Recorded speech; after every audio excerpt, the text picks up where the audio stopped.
அனைவருக்கும் இனிய வணக்கம் நண்பர்களே. எல்லோரும் எப்படி இருக்கீங்க? எல்லோரும் நல்லா இருக்கணும் இறைவனோடைய அருளால். சரி நண்பர்களே, இன்றைக்கி ஒரு முக்கியமான ஒரு விஷயம் என்ன அப்படின்னா, இப்போது பள்ளிகளெல்லாம் விடுமுறை விட்டுட்டாங்க இல்லைங்களா? விடுமுறை விட்டனால மாணவர்கள்லாம் குதூகலத்தில் இருப்பாங்க. எல்லாருக்குமே சந்தோஷமாக இருக்கும். 10 மாதங்கள் ரொம்ப கஷ்டப்பட்டு படிச்சிருப்பாங்க, என்ஜாய் பண்ணி படிச்சிருப்பாங்க. இதெல்லாம் ஒரு புறம் இருந்தாலும் எப்படா லீவ் வரும் அப்படின்னு சொல்லிட்டு மாணவர்கள்லாம் நினச்சிக்கிட்டே இருப்பாங்க இல்லைங்களா? அந்த லீவ் இப்போ வந்துருச்சு.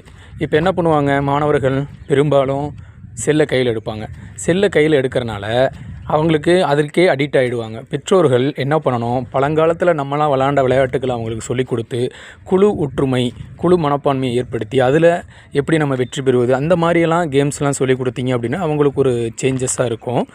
அது இல்லாமல் மாணவர்கள் குழுவாக சேர்ந்துட்டு கிணத்துக்கு குளிக்க போகிறேன், அங்கே போகிறேன், வாய்க்காலுக்கு போகிறேன், ஏரிக்கு போகிறேன்னு சொல்லுவாங்க. இப்போலாம் நியூஸ்க்கெலாம் கேள்விப்படும் பொழுது பார்த்திங்கன்னா ரொம்ப கஷ்டமாக இருக்குது. அதனால் அதெல்லாம் தவிர்க்கிறதுக்கு பெற்றோர்கள் முன்னெடுக்கணும். அதை பார்த்துக்குங்க, சரிங்களா? ஏன்னா உயிர் விலை மதிப்பில்லாதது இந்த உலகத்திலேயே, அது ஒன்று தான் இல்லைங்களா? அது போயிடுச்சு அப்படின்னா நம்ம வாங்க முடியாது இல்லைங்களா? சரிங்க, குழந்தைகளுக்கு இந்த விடுமுறையை நல்லபடியாக அவங்களுக்கு சொல்லிக் கொடுத்து, கற்காததையெல்லாம் கற்றுக் கொடுத்து, புதிய புதிய விளையாட்டுக்கள், புதிய புதிய சிந்தனைகளெல்லாம் சொல்லிக் கொடுத்து அவங்கள அடுத்த பாதைக்கு கொண்டு செல்வதற்கு எல்லோரும் முயற்சி பண்ணுவீங்க அப்படின்னு நினைக்கிறேன். நன்றி, வணக்கம் நண்பர்களே.